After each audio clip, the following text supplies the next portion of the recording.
January 5, 1943, named Sedifuin. South coast of Guadalcanal, Pacific Theater. Air. Lieutenant Takeo Yamada, rear gunner aboard Aichi D-3A Val dive bomber, had just watched his pilot score a direct hit on a New Zealand cruiser. Their four-plane formation banked southbound at 12,000 feet, confident in their escape. American anti-aircraft fire always fell short or exploded hundreds of feet away. Then Yamada saw the impossible. Two white puffs materialized exactly beside his aircraft's wing, maybe 70 feet away. He had no time to process why shells that missed them exploded so precisely. The Val's aluminum skin shredded. Within 3 seconds, his bomber became a flaming coffin tumbling toward the Pacific. The Americans had done something their commanders said was impossible, killed them without ever touching their plane. How do you hit something moving 300 miles per hour, 5 miles above you, when your weapon fires at 2,600 feet per second, but takes 15 seconds to reach target altitude? This was the problem killing Allied sailors in 1940. Every engagement proved the brutal mathematics. Anti-aircraft guns couldn't hit aircraft with any reliability, and aircraft were sinking ships faster than shipyards could replace them. The 5-inch/38 caliber Mark 12 gun represented the United States Navy's primary anti-aircraft defense in 1940. Mounted on every cruiser, battleship, and destroyer, these dual-purpose weapons fired 55-pound shells at 2,600 feet per second to altitudes exceeding 35,000 feet. Rate of fire, 15 to 22 rounds per minute per gun. A Brooklyn-class cruiser like USS Helena carried 15 of these weapons. On paper, formidable. In practice, nearly useless against aircraft. The killing problem was mathematical. Gunners had to calculate exactly where an aircraft would be 15 to 30 seconds in the future, the time required for the shell to travel from muzzle to target altitude. They estimated speed, altitude, heading, and wind. Then they manually set a mechanical timer on each shell's fuse before loading. If the aircraft flew 300 miles per hour and the gunner's calculation was off by just 1/10 of a second, the shell exploded 800 feet from the target. Completely harmless, the lethal fragment pattern from a 5-inch shell covered only 60 square feet. The shell had to detonate within 20 feet of the aircraft to guarantee a kill. Miss by 25 feet. The bomber flew on untouched. Pre-war estimates suggested one aircraft downed for every 2,500 rounds of anti-aircraft fire, and that was optimistic. By 1942, actual combat data from the Pacific revealed USS Helena's 5-inch batteries required 252 rounds per aircraft kill when using traditional time-fused ammunition. Some engagements consumed 10,000 to 20,000 rounds per confirmed kill. Ships expended their entire ammunition stores in single battles and hit almost nothing. The mathematics didn't lie. Hitting fast-moving aircraft with timed explosives was nearly impossible. December 7, 1941 proved the fatal gap. At Pearl Harbor, American anti-aircraft batteries fired thousands of rounds at Japanese aircraft during the two-wave attack. Confirmed kills minimal. The battleship Roe burned. The Pacific Fleet lay crippled. Japanese aircraft dominated despite desperate defensive fire. The Battle of the Coral Sea in May 1942 repeated the lesson. The Battle of Midway in June 1942 drove it home again. Every major Pacific engagement demonstrated the same tactical reality. Aircraft ruled the seas. Carriers, cruisers, destroyers, all were vulnerable to dive bombers and torpedo planes. Ships consumed ammunition faster than they destroyed attackers. And the Pacific theater's logistics made resupply a nightmare. The British had attempted a solution in the 1930s. Their engineers investigated photoelectric proximity fuses, devices that would detect aircraft automatically and detonate shells at the optimal distance. The project failed. The technology proved unfeasible with pre-war electronics. Germany conducted similar investigations using radio-based proximity detection. Their scientists concluded it was impossible. Vacuum tube electronics could not survive the forces generated when artillery fired. Both Allied and Axis military establishments agreed the self-detonating shell remained theoretical fantasy. Physics said no. Engineering said no. Every expert said no. Meanwhile, Japanese aircraft continued sinking Allied ships across the Pacific. Every convoy, every task force, every island operation operated under enemy air superiority. Traditional anti-aircraft fire provided minimal protection. Sailors died because their weapons couldn't hit what they aimed at. The statistics were clear, brutal, and unchanging. 2,500 rounds per kill, 10,000 rounds per kill, sometimes 20,000 rounds per kill. No solution existed in conventional military weapons development. The laws of physics, the limits of mechanical fuses, and the speeds of modern aircraft created an unsolvable problem. But in August 1940, as the Battle of Britain raged and U-boats strangled Atlantic shipping, a civilian scientist named Vannevar Bush convinced President Franklin Roosevelt to try something unprecedented. Bush proposed the National Defense Research Committee, a civilian organization with authority to recruit the nation's best scientific minds and task them with solving the military's most impossible problems. Roosevelt met with Bush on June 12, 1940. Bush brought a single sheet of paper describing the proposed agency. Roosevelt read it and wrote OK FDR at the bottom. Approval time, 10 minutes. The NDRC was official by June 27, 1940. Bush's first impossible assignment: fix the anti-aircraft problem. Find a way to make shells hit aircraft or make aircraft killing possible without direct hits. The military had failed. Conventional weapons development had failed. Traditional engineering had failed. Bush needed someone willing to attempt the impossible. He needed a physicist who understood that impossible was simply a problem no one had solved yet. Vannevar Bush needed someone unusual. Not a military engineer bound by conventional thinking. Not an industry contractor afraid of failure. He needed a physicist comfortable with theoretical problems. Someone who understood that impossible simply meant no one had solved it yet. On August 24, 1940, Bush assigned the proximity fuse project to Dr. Merle Anthony Tuve, a 39-year-old nuclear physicist at the Carnegie Institution with exactly zero weapons development experience. Tuve understood the assignment's impossibility immediately. Create a miniature radar system.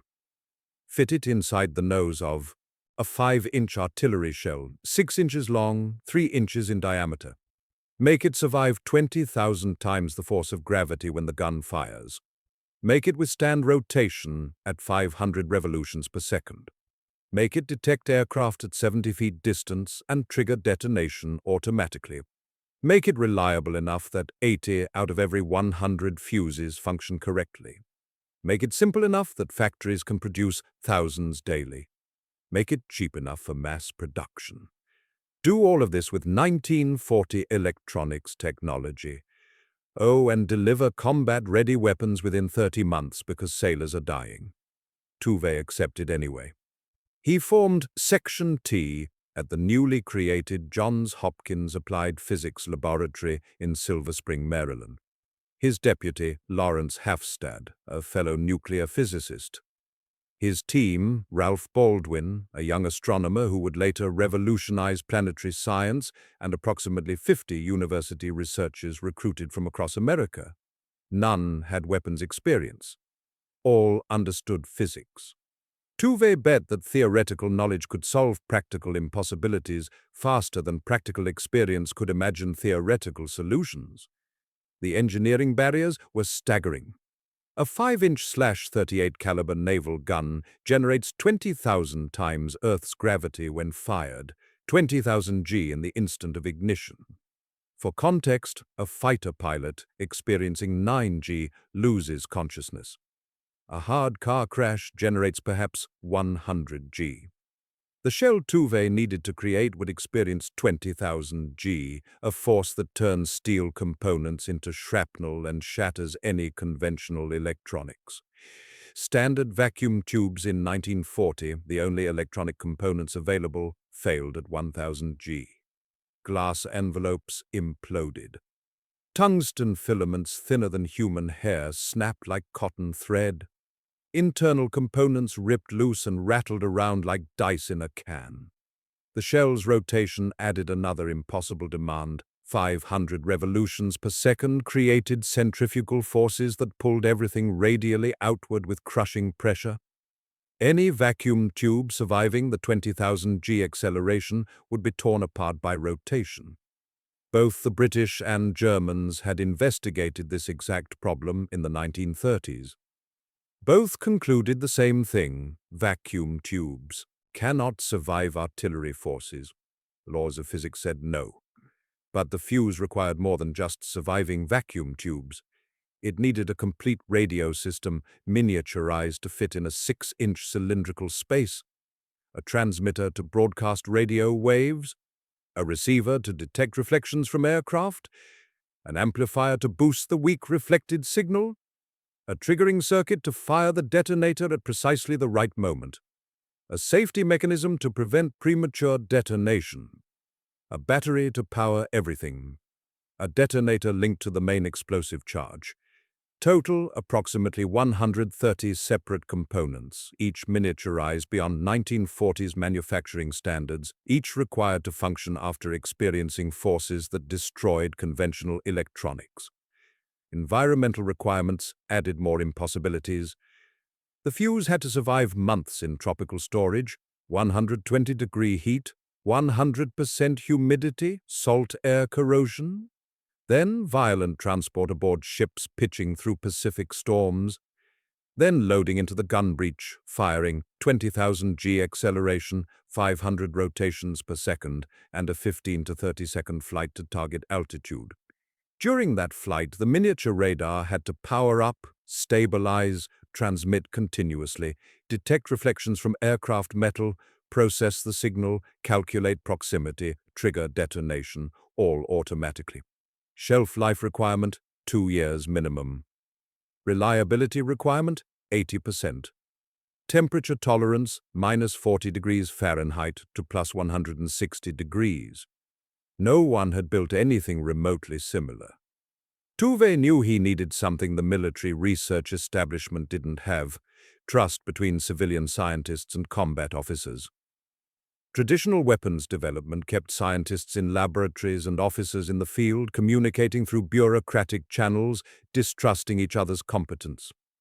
Section T couldn't afford that gap. The Navy Bureau of Ordnance assigned Commander William Sterling Parsons to Tuve's team as full-time liaison, an unprecedented arrangement. Parsons was perfect for the role.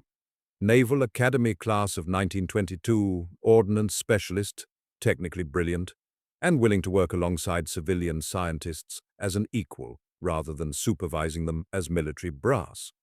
Parsons didn't just visit Section T for briefings. He worked in the laboratory.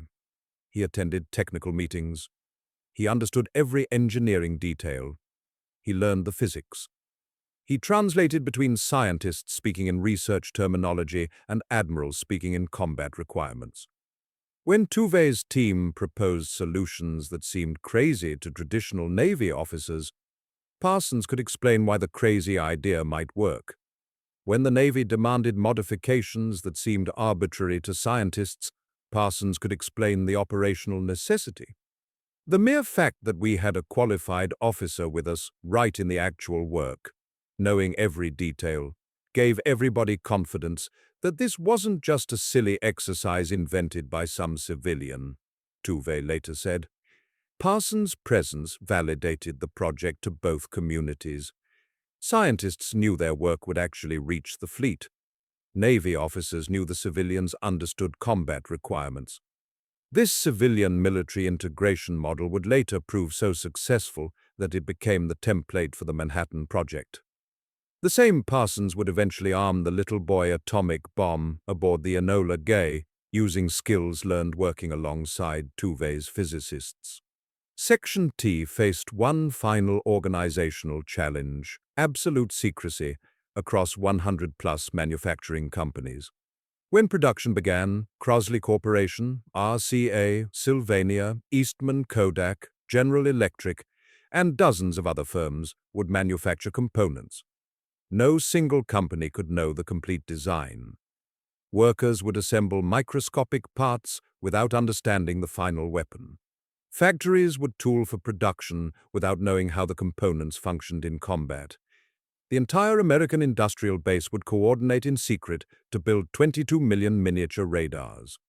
Eventually, the program would cost $1 billion, $15 billion in 2025 currency, second only to the Manhattan Project's atomic bomb program.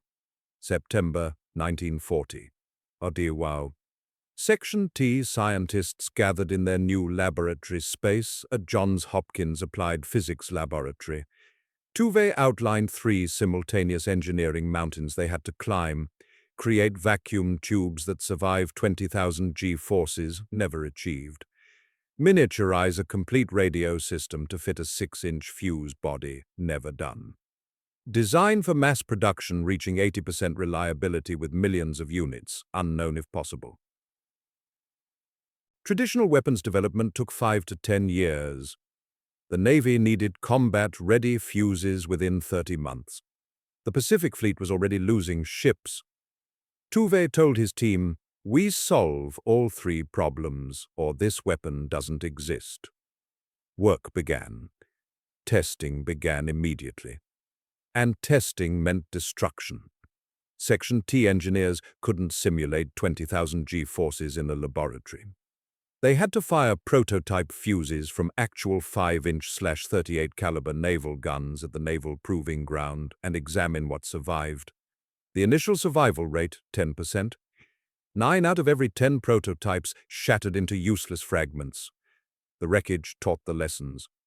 The vacuum tube problem consumed the first 6 months.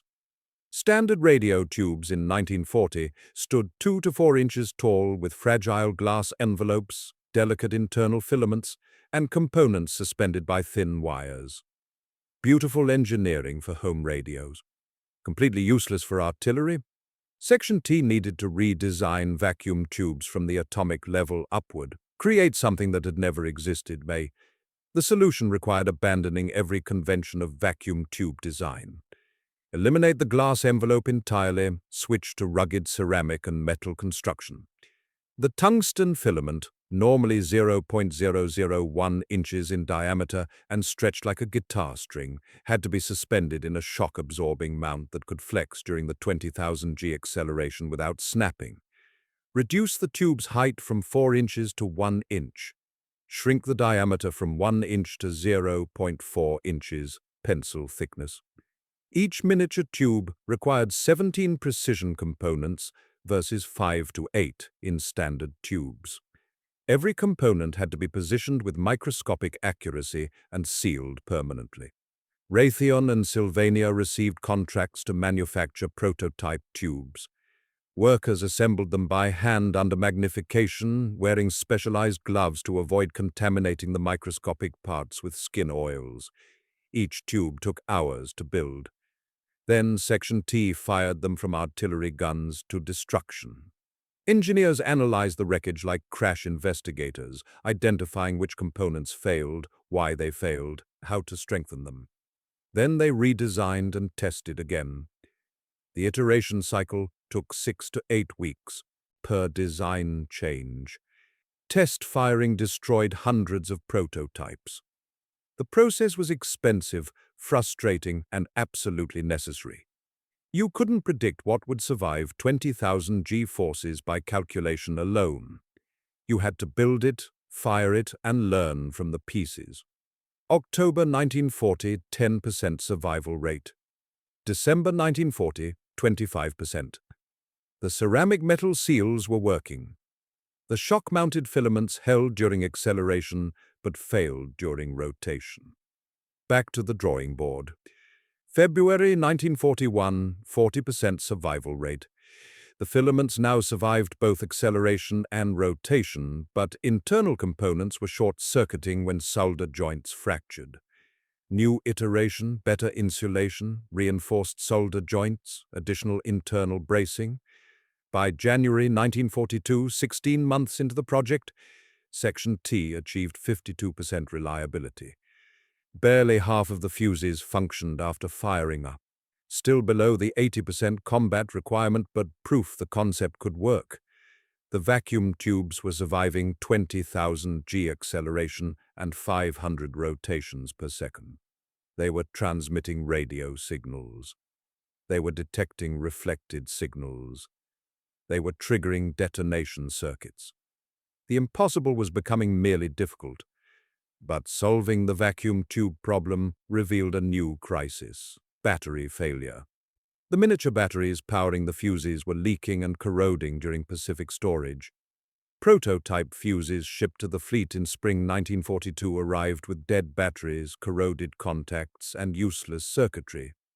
The tropical heat and humidity destroyed standard dry cell batteries within 3 to 6 months. The fuses required 2-year shelf life minimum.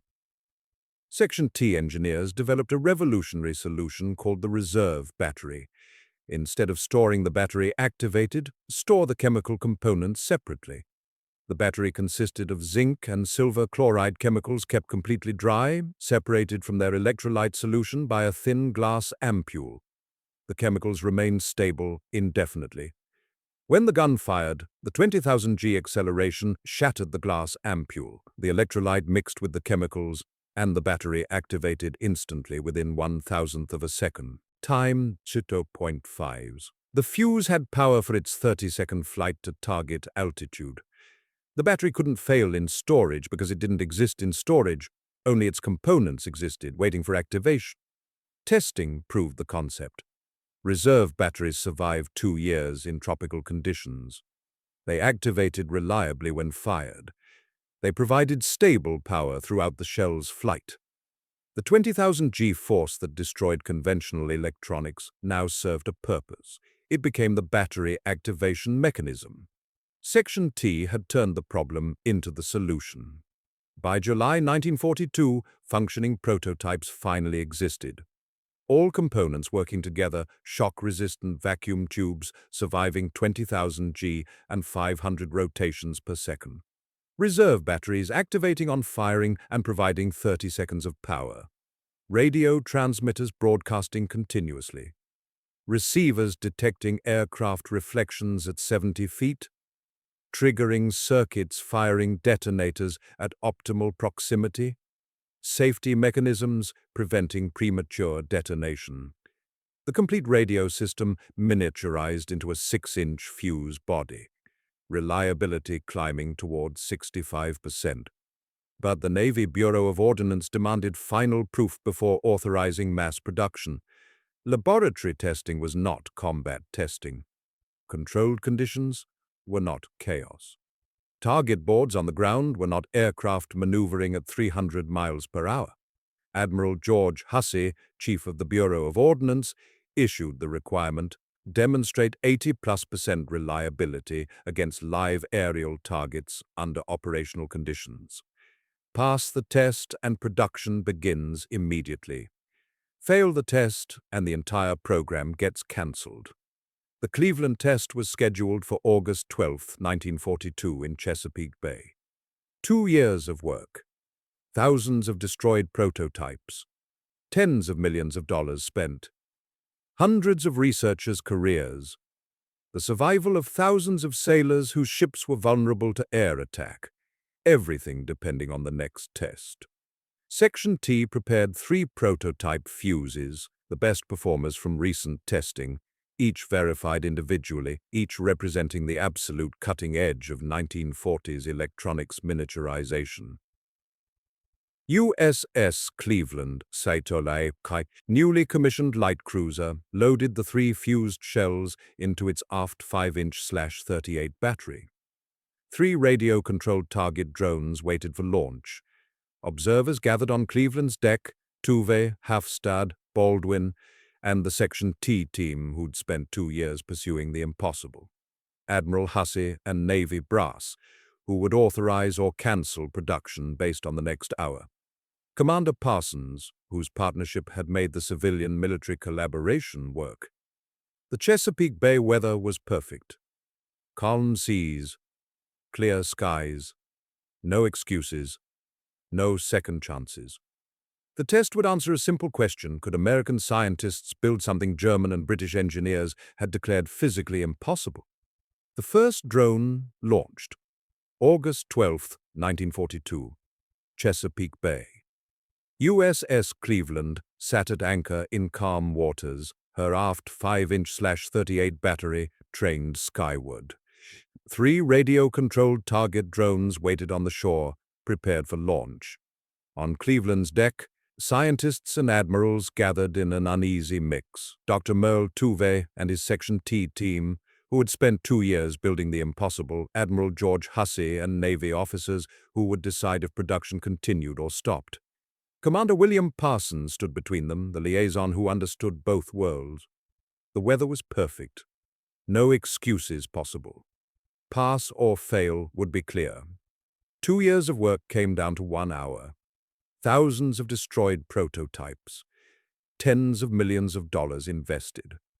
The project either validated itself now or died. If the test failed, the Navy would cancel the program. Ships would continue depending on traditional anti-aircraft fire, 252 rounds per kill, sometimes thousands of rounds per kill. Sailors would keep dying to air attacks the fleet couldn't stop. The Pacific War would continue with American ships vulnerable to Japanese aircraft. Everything depended on 3 shells and 3 drones. The first target drone launched from shore and climbed to 5,000 feet. A small aircraft flying a crossing pattern at 150 miles per hour, slow and predictable compared to combat conditions, but fast enough to test the fuze's detection and detonation timing. Cleveland's fire control radar tracked the drone, computing range, speed, altitude, and trajectory. The gunnery officer called firing solution. The gun crew loaded a single VT-fused shell, one of the 3 precious prototypes Section T had prepared, each representing the absolute cutting edge of miniaturized 1940s electronics. The 5-inch gun elevated, trained. Observers held their breath. Scientists who had built vacuum tubes that survived 20,000 G-forces. Admirals who had watched anti-aircraft fire fail repeatedly in combat. The gun fired. The shell launched skyward at 2,600 feet per second, experiencing 20,000 times Earth's gravity in the instant of ignition, spinning 500 revolutions per second. Inside the shell's nose, microscopic vacuum tubes absorbed the shock. The reserve battery's glass ampule shattered, activating power. The miniature radio transmitter began broadcasting. Flight time, 8 seconds. The shell arced toward the drone's altitude. The VT fuse transmitted continuously, waiting for reflected signal. At 70 feet from the drone, the receiver detected the reflection. The signal strength crossed the triggering threshold. The detonation circuit closed. The fuse fired. A white puff appeared in the sky exactly beside the drone, not behind it, not in front of it, but precisely at optimal distance. 3,000 square feet of steel fragments shredded the drone's airframe. The target disintegrated and tumbled toward Chesapeake Bay. The Section T team stood frozen, silent. It had actually worked. Not in a laboratory, not in controlled conditions, in a live fire test against a moving aerial target. The impossible vacuum tubes had survived. The reserve battery had activated. The radio system had detected the target. The detonation had occurred at perfect proximity. 1 shot, 1 kill. The mathematics everyone said were impossible had just become physics. Admiral Hussey ordered the second drone launched. Same altitude, same speed, same crossing pattern. Cleveland loaded the second VT-fused shell. The gun crew Went through the same procedure: range, speed, firing solution, elevation, trigger pull. The shell launched. 8 seconds flight time. Radio transmitter broadcasting. Receiver waiting for reflection. 70 feet from the drone, detonation. White puff. 3,000 square feet of fragments. The second drone shredded and fell. 2 shells. 2 drones destroyed. 100% effectiveness. For comparison, traditional anti-aircraft gunnery in 1942 required an average of 252 rounds to down 1 aircraft. Cleveland had just destroyed 2 targets with 2 rounds. The improvement factor was beyond calculation. This wasn't incremental progress. This was revolutionary transformation.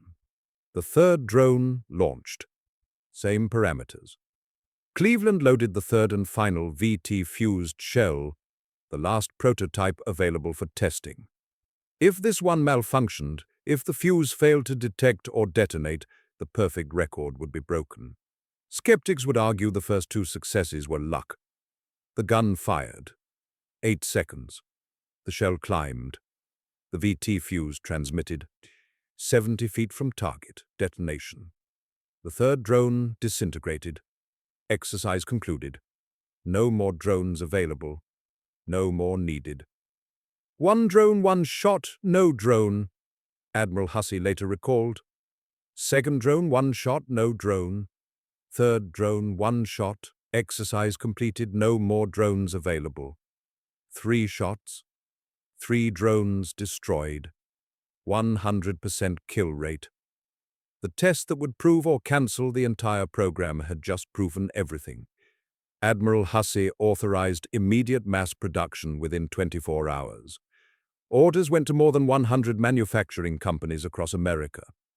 The crash program began from hand-built laboratory prototypes to thousands of units per week, eventually reaching 40,000 to 70,000 fuses per day. Section T's impossible gamble had validated. The proximity fuse was real. American sailors would get the weapon that could protect them. But validating the concept and mass-producing millions of units presented entirely different challenges. Cleveland had fired 3 handcrafted prototypes, each assembled by expert technicians over many hours, each tested individually before delivery. The fleet needed thousands per week immediately and hundreds of thousands eventually. The industrial engineering problem now rivaled the original physics problem in complexity. How do you manufacture 22 million miniature radars when the entire pre-war American electronics industry couldn't produce components at that scale? How do you coordinate 100-plus companies in absolute secrecy? How do you train workers to assemble microscopic parts they don't understand for weapons they can't be told about? How do you maintain 80% reliability while accelerating production from 10 units per day to 70,000 units per day? August 1942. Cleveland's successful test answered whether the proximity fuse could work. Now Section T faced a different question. Could America's industrial base build 22 million of them before the war ended? August 1942. Cleveland's test validated the concept. Now came the harder problem, building 22 million of them. Section T had created 3 hand-built prototypes. The Pacific Fleet needed thousands per week immediately. Traditional manufacturing couldn't scale electronics production at that speed. America's entire pre-war vacuum tube industry couldn't produce miniature components at the required rate. And every company involved had to maintain absolute secrecy, workers assembling parts without knowing the weapon, factories manufacturing components without understanding the complete design, production coordination across more than 100 companies in dozens of cities. The Crosley Corporation received its first contact in late October 1941. A cryptic message from the Navy Bureau of Ordnance: expect assignment for a top-secret, top-priority project. Details to follow. Crosley manufactured home appliances and radios in Cincinnati, Ohio. Nothing in their business model prepared them for proximity fuse assembly. But they had the required combination: electrical engineering expertise, mechanical precision manufacturing, and mass production capacity. The Navy's letter of intent arrived late November 1941. The contract followed in December: deliver 500 proximity fuses. No blueprint, no complete specifications yet. Just prepare for production of something unprecedented. Crosley wasn't alone. RCA opened 2 dedicated proximity fuse plants. Eastman Kodak retooled for precision glass component production. General Electric created miniature electrical condensers.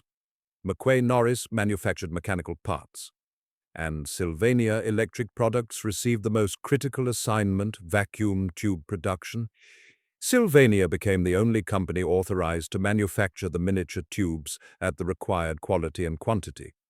By war's end, Sylvania would produce 95% of all proximity fuse vacuum tubes, eventually reaching 1 million tubes every 2.5 days.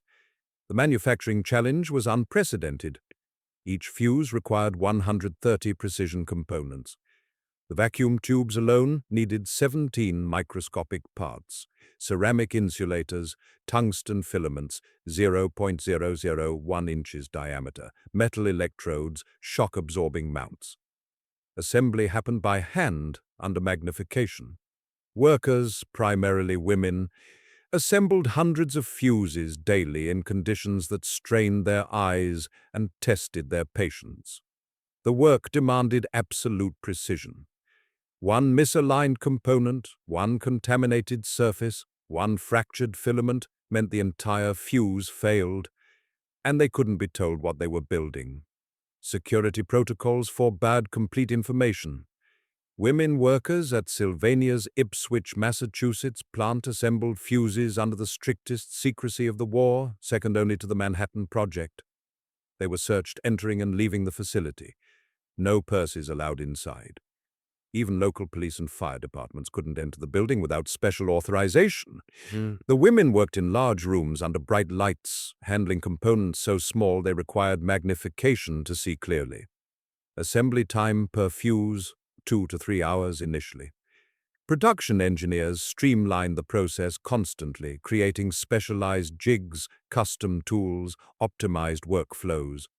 By mid-war, assembly time dropped to 20 minutes per fuse while maintaining 80% reliability. Late 1942, production reached 500 units per day across all manufacturers, barely sufficient for initial fleet allocation.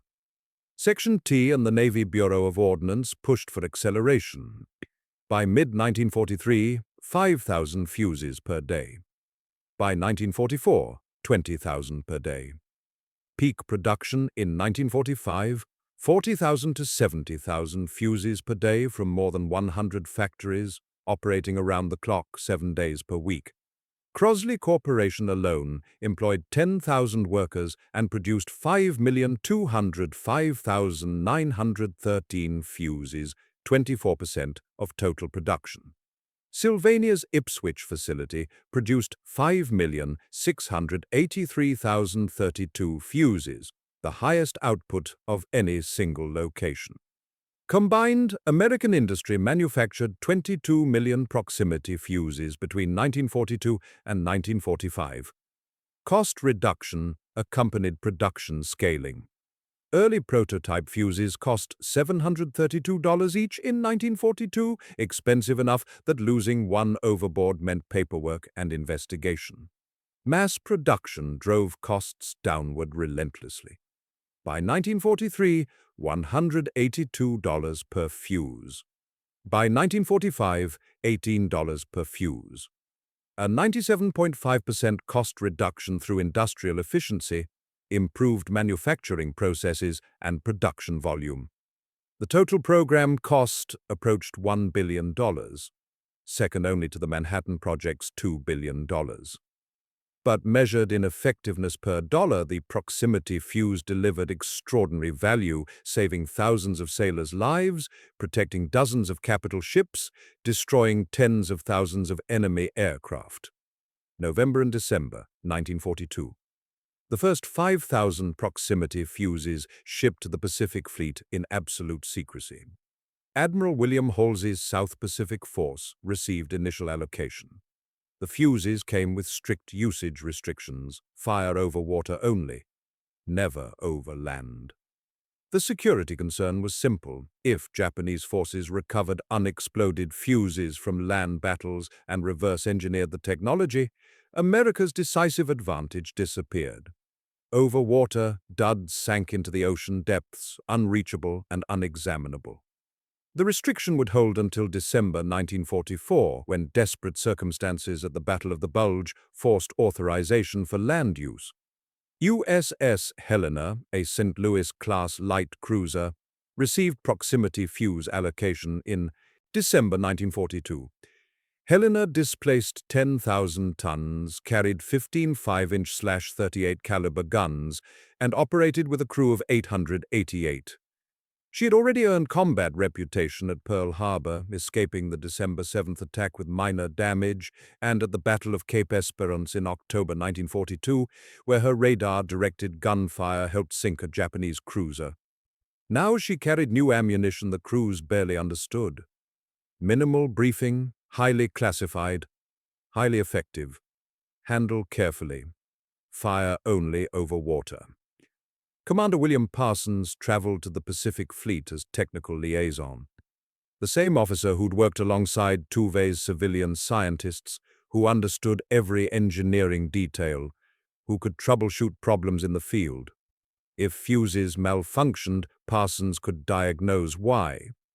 If crews had questions, Parsons could answer. His presence ensured Section T's 2 years of work wouldn't fail due to operational misunderstanding. Helena deployed to the Guadalcanal area in early January 1943. The Solomon Islands campaign raged. Japanese forces held airfields on New Georgia and Bougainville. Their aircraft attacked American ships regularly, dive bombers, torpedo planes, fighters. The waters off Guadalcanal had earned the nickname Iron Bottom Sound from the number of ships sunk there, American, Japanese, Australian. Helena's crew knew the danger. They'd fought in these waters before. Anti-aircraft combat at night was hell. Traditional time-fused shells exploded harmlessly in most engagements. Ships burned. Sailors died. January 5, 1943. Helena operated with cruisers St. Louis and Achilles, plus 2 destroyers, returning from a night bombardment mission against Japanese positions on New Georgia. Morning light broke over the southern coast of Guadalcanal. The task force steamed south. Sailors secured from night action stations. Then radar detected incoming aircraft. 4 contacts. Low altitude. Approaching fast. Japanese dive bombers. Aichi D-3A Val aircraft. 2-man crew, 1,300 horsepower radial engine, capable of 267 miles per hour, armed with one 550-pound bomb and 2 132-pound bombs. Vulnerable aircraft with fragile construction, but deadly if they reached bombing position. Helena's crew rushed to battle stations. The 4 Vals attacked. 1 bomber hit the New Zealand cruiser Achilles with a bomb, damage but not fatal. The Val pulled away from the target, heading south at 12,000 feet altitude. Damaged ship behind, open sky ahead, escape probable. Traditional anti-aircraft fire might expend hundreds of rounds chasing the departing bomber. Helena's aft 5-inch battery tracked the target. The gun crews loaded shells they'd never fired in combat. Proximity fuses. 2 salvos. Approximately 4 to 6 rounds total. Lieutenant Takeo Yamada's final seconds. Commander William S. Parsons stood on Helena's deck as the aft 5-inch battery trained on the departing Val. He'd spent 2 years working alongside Tuve's scientists, understanding every detail of the miniature radars now loaded in Helena's guns. This was the moment. Combat validation or combat failure. The gun crews fired 2 salvos. Approximately 4 to 6 VT fused shells arced toward the target at 2,600 feet per second. Flight time, seconds. At 70 feet from the valve, the proximity fuses detected the aircraft's metal skin, triggered detonation, and released 3,000 square feet of steel fragments. The valve disintegrated. The bomber that had just hit Achilles became flaming wreckage, tumbling into the Pacific. On 5 January 1943, 4 dive bombers attacked the task force then near Guadalcanal, Parsons later reported. One streaked by the cruiser USS Helena. 2 rounds were fired, and the first victim of the proximity fuse burst into flames and crashed into the sea. The first combat kill with proximity fused ammunition. History made with 6 shells or fewer compared to the 252 rounds traditionally required per aircraft in 1942. Lieutenant Takeo Yamada, rear gunner aboard that VAL, never understood why American shells that missed his aircraft exploded so precisely beside them. His commanders had assured him American anti-aircraft fire was ineffective. The mathematics had changed. Physics had changed. The war had changed. Helena's crew didn't fully grasp what they'd just witnessed, the validation of 2 years of civilian scientists attacking impossible problems, 100-plus companies manufacturing 22 million miniature radars, and $1 billion invested in making shells smart enough to kill without touching. January through December 1943, the proximity fuse transformed Pacific naval warfare. Kill rates dropped dramatically. In 1942, using traditional time-fused ammunition, U.S. Navy 5-inch/38 guns required 252 rounds per aircraft destroyed. By 1943, with VT fuses available but not yet universal, that number dropped to 155 rounds per aircraft, a 40% improvement. But the statistics understated the revolution. In 1943, naval guns fired 36,370 anti-aircraft rounds total. Only 25% used proximity fuses. The Navy was still ramping production and conserving the new ammunition for critical engagements. Yet those 25% of rounds accounted for 51% of all kills. Effectiveness ratio, VT fuses were 3 to 4 times more lethal than traditional ammunition. Night kill ratios increased 370%. Japanese pilots began reporting strange phenomena. American anti-aircraft fire created curtains of explosions, shells detonating everywhere around aircraft without direct hits required. Pilots described flying through walls of shrapnel where shells exploded precisely at their altitude. Traditional evasive maneuvers, diving, climbing, jinking, proved less effective because the shells didn't need to predict exact position. Close enough triggered detonation. The 60-square-foot lethal pattern of time-fused shells expanded to 3,000 square feet, with VT fuses, a 50-fold increase in coverage. Miss by 25 feet with traditional fuse, harmless. Miss by 70 feet with VT fuse, lethal. By mid-1943, every 5-inch/38 gun in the Pacific Fleet received VT ammunition allocation. Cruisers and battleships became anti-aircraft platforms of devastating effectiveness. The tactical balance shifted. Aircraft no longer dominated ships. Ships dominated aircraft. Japanese naval aviation faced attrition it couldn't sustain. Time 0.5s. Every raid meant heavier losses.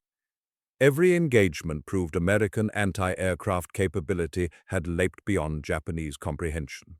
June 19th to 20th, 1944. Battle of the Philippine Sea. The proximity fuse's greatest demonstration.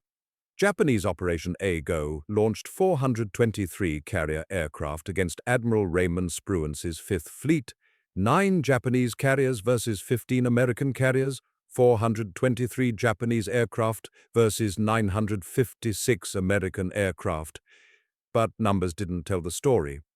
The Americans had VT fuses on every anti-aircraft gun, superior radar tracking, better trained pilots, and tactical doctrine optimized for the new ammunition. The result was slaughter. 315 Japanese aircraft destroyed in 2 days. Only 29 U.S. aircraft lost. Kill ratio nearly 11-1. The engagement earned the nickname the Great Marianas Turkey Shoot. American pilots and anti-aircraft gunners destroying Japanese aircraft so rapidly it resembled target practice more than combat. The Japanese lost 3 carriers, sunk 2 damaged, and more than 600 irreplaceable veteran pilots. Imperial Japanese Navy carrier aviation never recovered. The VT fuze was credited as a decisive factor alongside American pilot skill and radar superiority. Admiral Arleigh Burke, who commanded fast carrier task forces in the Pacific's final campaigns, later assessed the proximity fuze's impact. All the 5-inch/38 and 5-inch/25 ammunition was fitted with VT fuses, and as you well know, those fuses knocked down enemy planes by the dozens. Had it not been for those fuses, our ship losses and casualties in the fast carriers in the last half of the war would have been enormously larger. That fuse was a magnificent help. The weapon's effectiveness extended beyond the Pacific. Summer 1944, England faced new terror, Germany's Vi-1 buzz bomb campaign. These pilotless aircraft, powered by pulse jet engines, flew 400 miles per hour toward London. Approximately 30,000 V-1s were produced. Thousands launched. Traditional anti-aircraft guns struggled against the small, fast targets. The British scrambled defenses, barrage balloons, massed anti-aircraft fire, daring RAF interceptors. But V-1s kept reaching London, killing thousands of civilians. The United States supplied modified proximity fuses to British coastal batteries, special versions optimized to detect the V-1's small radar signature. In mid-July 1944, Allied forces rushed approximately 500 guns equipped with VT ammunition to channel installations where their fire wouldn't endanger RAF fighters. The results measured week by week were dramatic evidence of the fuse's lethality. First week, 24% of all V-1s engaged were destroyed by coastal batteries. Second week, 46%. Third week, 67%. Fourth week, 79% destruction rate. The progression demonstrated crews learning optimal deployment, while the fuses performed flawlessly. The campaign's final day provided the most dramatic proof: 104 V-1s detected by early warning radar. Only 4 reached London. 100 V-1s destroyed, 96% interception rate. The Nazi terror weapon that was supposed to terrorize Britain into surrender became target practice for American proximity fuses. Prime Minister Winston Churchill acknowledged the contribution. These so-called proximity fuses made in the United States proved potent against the small unmanned aircraft with which we were assailed in 1944. December 1944 brought the proximity fuse's final test, authorization for use over land. The Battle of the Bulge crisis forced the decision. Germany's Ardennes offensive struck American forces in Belgium with unexpected strength. General Dwight Eisenhower requested VT fuses for field artillery, despite the security risk.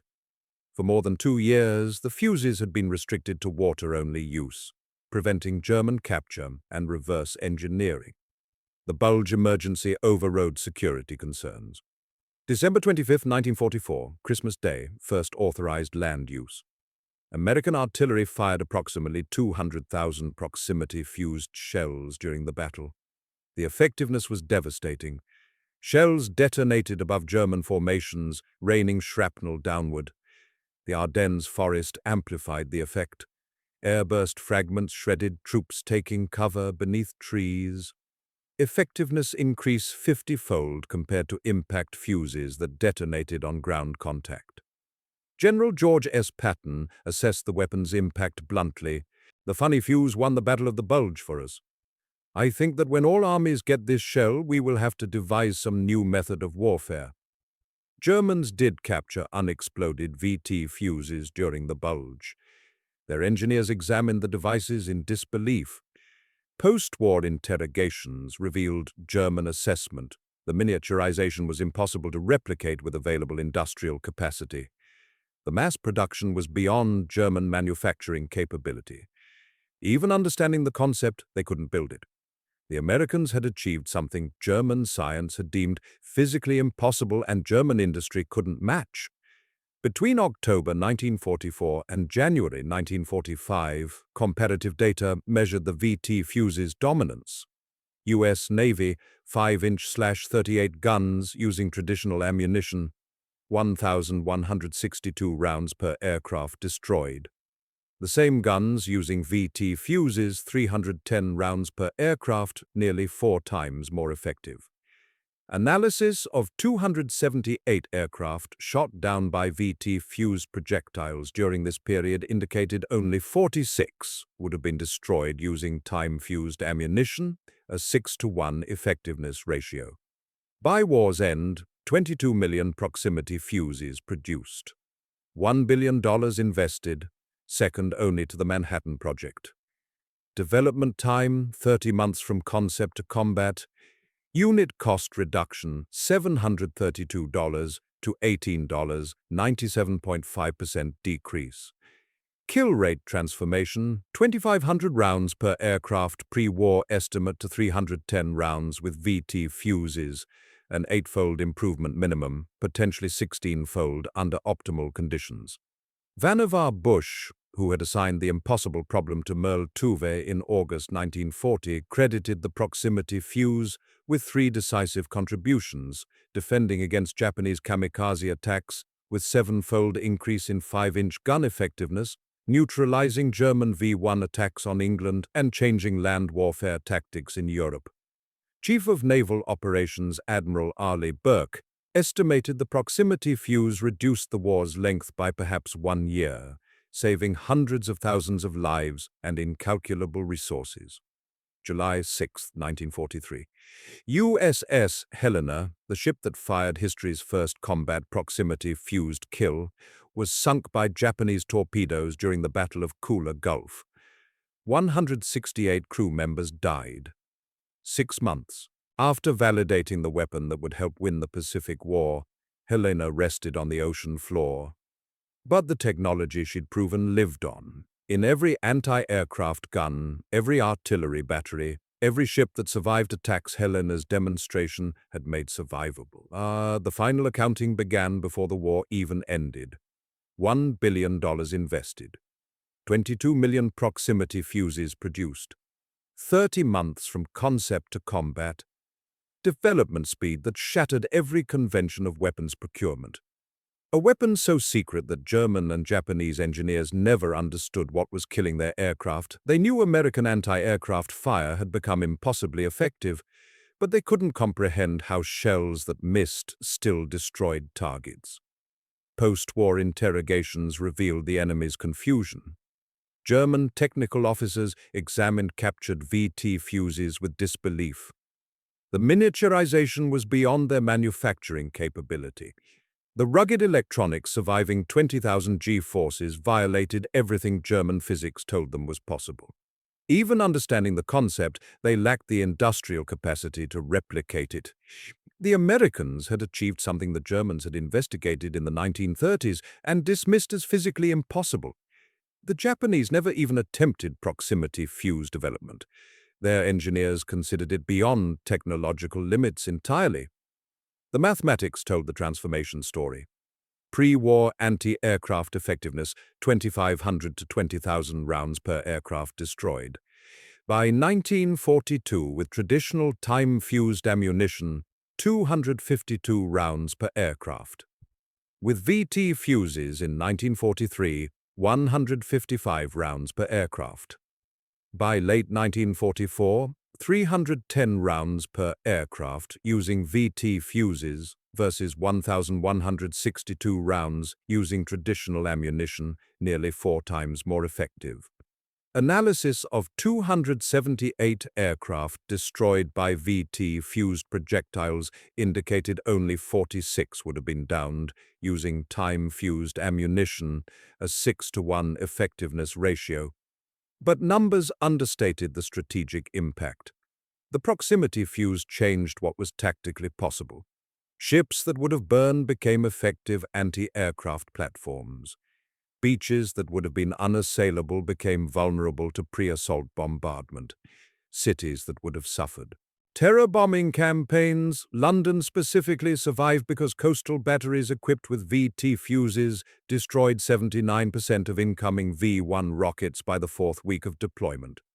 Armies that would have suffered catastrophic casualties, American forces at the Battle of the Bulge, survived because proximity-fused artillery created airbursts German soldiers couldn't evade or survive.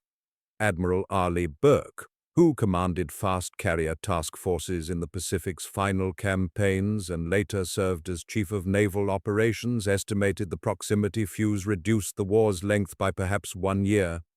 1 year of global combat. 1 year of casualties, 1 year of resource consumption. A billion-dollar investment, 3 days of war expenditures potentially saved a full year of conflict. The cost-benefit calculation was almost absurd in its favorability. Lives saved couldn't be precisely calculated, but estimates were staggering. Thousands of Allied sailors who would have died to air attacks survived because their ship's anti-aircraft fire actually worked. Thousands of British civilians survived the V-1 campaign because proximity fuses destroyed the buzz bombs before they reached London. Thousands of American soldiers survived the Battle of the Bulge because proximity-fused artillery devastated German positions. The weapon that began as theoretical physics ended as practical life-saving on massive scale.